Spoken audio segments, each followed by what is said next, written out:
पाहूयात पुढची बातमी। शिवसेना आमदार संजय गायकवाड यांनी पुन्हा एक वादग्रस्त विधान केलं आहे। अन्न औषध प्रशासनाच्या अधिकाऱ्यांबाबत वादग्रस्त विधान त्यांनी केलंय।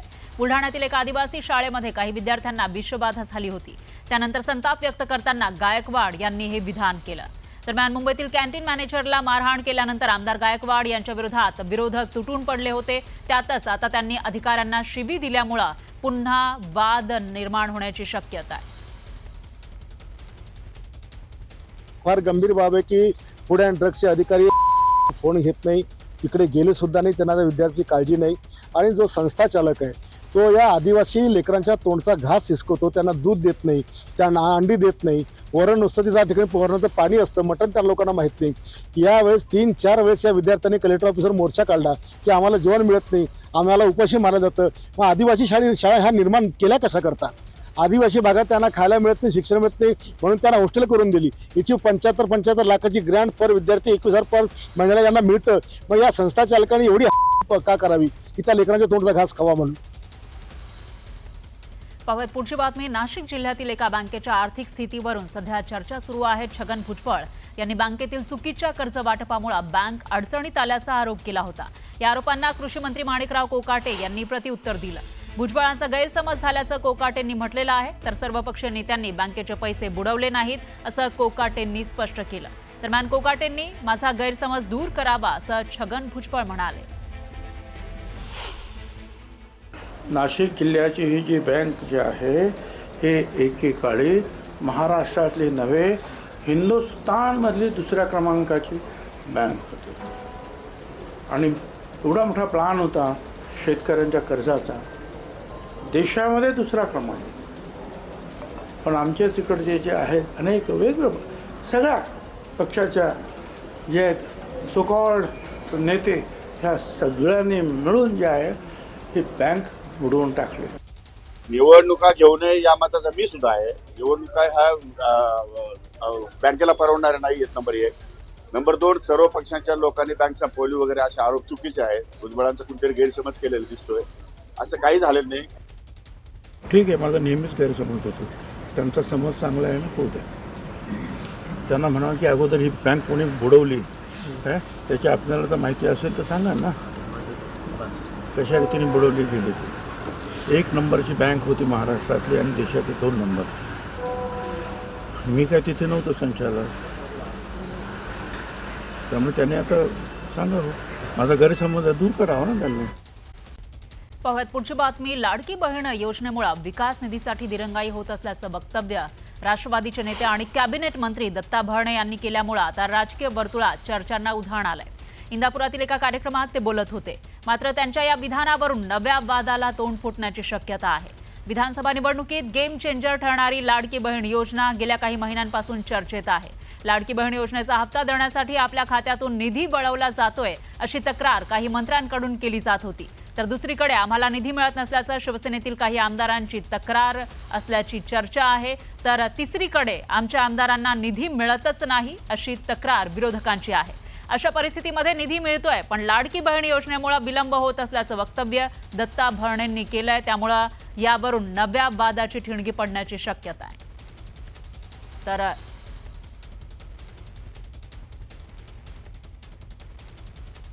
दत्तात्रय भरणे नेमकं काय म्हणाले होते ऐकूयात। नेहमीच माझी एक पाठपुरावा असतो आणि मी मुंबईमध्ये असू द्या, मी पुण्यामध्ये असू द्या, मी कुठेही असू द्या, त्यामध्ये माझ्या इंदापूर तालुक्याला सर्व विभागातून निधी कसा जास्त मिळत यासाठी मी प्रयत्न गुंतवणूक करत असतो। आज तुम्हाला मी सांगतो, ठीक आहे, आज लाडकी बहिणीमुळं थोडी योजना असल्यामुळं काही गोष्टीमध्ये थोडं निधीमध्ये थोडं यायला उशीर होतोय, उशीर झाला होता, परंतु आज सगळं हळूहळू गाडी पूर्ववत यायला गेले। दरम्यान लाडकी बहीण योजनेमुळे इतर खर्चावर भार पडत असल्याचं छगन भुजबळ म्हणाले। अचानक आपल्याला मिळणाऱ्या तुमच्याही सुद्धा घरामध्ये जे काही इन्कम येत असेल आणि अचानक एक मोठा खर्च निघाला तर इतर खर्चांवर मग थोडासा ताण येतो। तसं राज्याचं सुद्धा तिजोरी असंच आहे, 45,000 कोटी रुपये जर वर्षातून काढायचे आहेत बाजूला, तर मग इतर या काही गोष्टींना ताण सहन करावाच लागणार आहे। तर लाडक्या बहिणीमुळे खरंच ताण पडतोय असं आपल्यालाही वाटतं? 100% तर याबाबत उपमुख्यमंत्री आणि अर्थमंत्री असलेल्या अजित पवारांना पत्रकारांनी प्रश्न विचारला, त्यावर त्यांनी मिश्किल भाष्य केलं. हप्त्यामुळे विकास कामाचे पैसे यायला विलंब होतोय. विचारतो त्याला कुठली बातमी कळाली. शेवटी तो माझा सहकारी आहे, मंत्री महोदय. त्यांना विचारून क्लिअर करतो कुठल्या अपेक्षेने कुठल्या हेतूने ते बोलले. दरम्यान भरणेंच्या विधानानंतर सत्ताधारी पक्षातीलच मंत्री विखे पाटलांनी मात्र भरणेंवर पलटवार केला. दत्तमामा भरणेंनी हा प्रश्न त्यांचे जे नेते आहेत, राज्याचे वित्तमंत्री आणि उपमुख्यमंत्री अजितदादांना विचारला पाहिजे की लाडक्या बहिणीमुळे पैसे मिळतात का नाही मिळत. जाहीरपणे बोलण्यापेक्षा तुमच्याच ज्या पक्षाचं तुम्ही काम करताय, ज्यांच्याकडे वित्त खातं आहे त्यांना हा प्रश्न विचारा ना. तर लाडकी बहीण योजनेच्या मुद्द्यावरून विरोधकांनी सत्ताधाऱ्यांवर जोरदार हल्लाबोल केला. लाडक्या बहिणींना आता ढकलून द्यावं. दत्ता भरणेंना सांगा गावातल्या 4 बहिणी घ्या आणि चंद्रभागेला घेऊन ढकलून द्या त्यांना. आता काय राहिले. एकीकडे पवार काका पुतण्यांमध्ये वार पलटवार सुरू असल्याचं पाहायला मिळालं, तर दुसरीकडे ठाकरे बंधू एकत्र येण्याच्या चर्चांना उधाण आलेलं आहे. सामनाच्या रोखठोकमधून पुन्हा एकदा मनसेसोबत युतीसाठी साथ घालण्यात आली. मनसेअध्यक्ष राज ठाकरे आणि शिवसेना युबीटी पक्षप्रमुख उद्धव ठाकरे यांची राजकीय युती व्हावी अशी अनेक मनसे सेना कार्यकर्त्यांची इच्छा आहे. दोन्ही पक्षांकडून त्यासाठी प्रयत्न केले जात आहेत. पण आता संभ्रम नको, युती होणं गरजेचं आहे असं रोखठोकमध्ये म्हटलंय.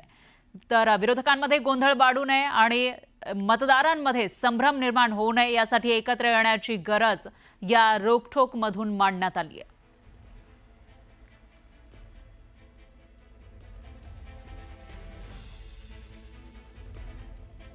तर सामनातील रोखठोकमध्ये नेमकं काय म्हटलेलं आहे युतीबाबत ते बघूयात. महाराष्ट्रात सध्या मराठी एकजुटीचे जोरदार वारे वाहत आहेत. मराठीच्या प्रश्नावर 2 ठाकरे एकत्र आले, ते राजकीयदृष्ट्याही यावेत. हा मराठी माणसांचा रेटा अभूतपूर्व आहे. दिल्ली महाराष्ट्राचे सत्ताधारी युती घडू नये म्हणून प्रयत्न करतील.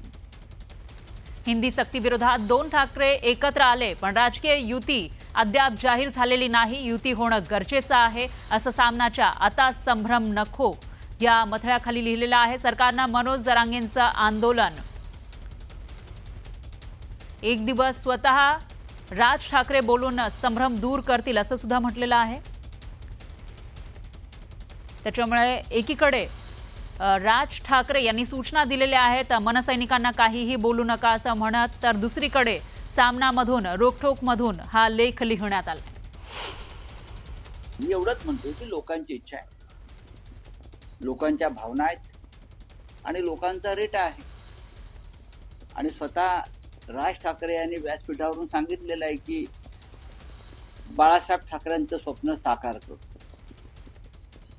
आणि माननीय उद्धव ठाकरे म्हणालेले आहेत लोकांच्या मनात जे आहे किंवा महाराष्ट्राच्या मनात जे आहे ते होईल आणि तुमच्या मनात जे आहे ते होईल.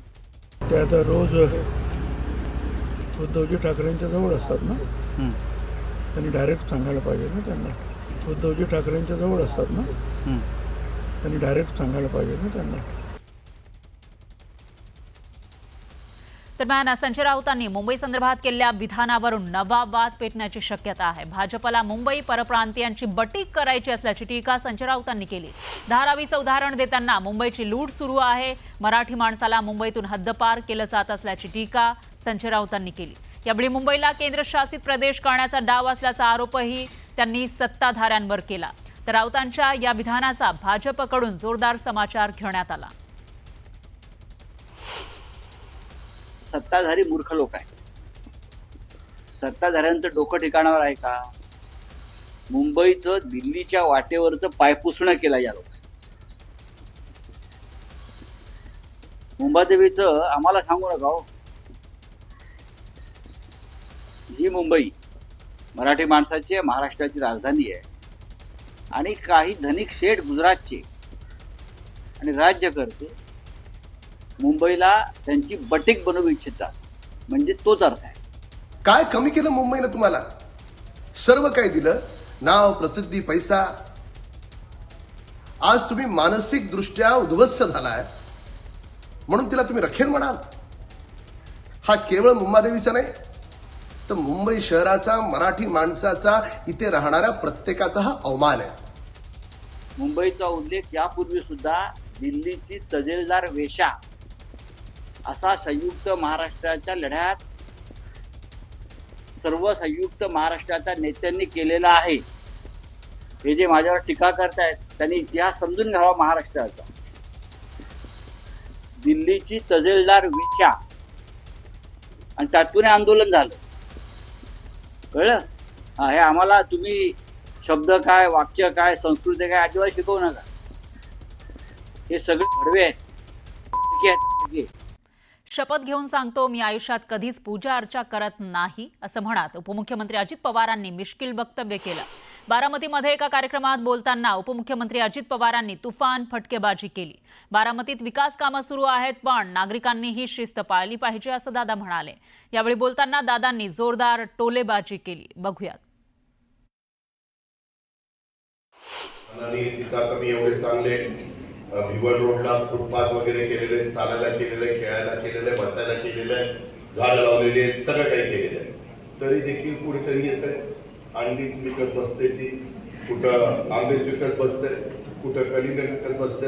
माझं तर असं डोकं फिरतं ना, मुळातच माझं डोकं सारखं फिरलेलं असतं. ते बघितल्यावर आणखी माझं डोकं तापतं. सकाळी 7ला बोलवलं, आम्ही 7ला आलो. त्यांनी एकदम थाप मारली की अजित पवार 7 वाजता पूजा अर्चा करून आले. मी गळ्याच्या खोटं बोलत नाही, माझ्या आयुष्यात मी कधी पूजा अर्चा केली. मी पूजा अर्चा करतो या लोकांची करतो. ज्याचा स्वतःवर विश्वास नसतो तो म्हणतो देवा पावरे पावरे. अरे तू काम केलं तर देव पावरच आहे, देव कुठं जाणार आहे. परंतु तुम्ही काही काम केलं नाही आणि देवा मला हे काम मिळू दे रे. कसं काम मिळेल? टेंडरनी बदलं तर काम मिळेल. हे जे काही आहे ही अंधश्रद्धा आहे. आपण डेव्हलपमेंट करत असताना कुणाला वाऱ्यावर सोडायचं नाही. इथं तुमचे उद्धव एवढे भेट बसलेत का? कुठे? तेव्हा का फोनवर टेंडर हे मिळालं का? टेंडर ते खूप चाललेलं आहे. पैसा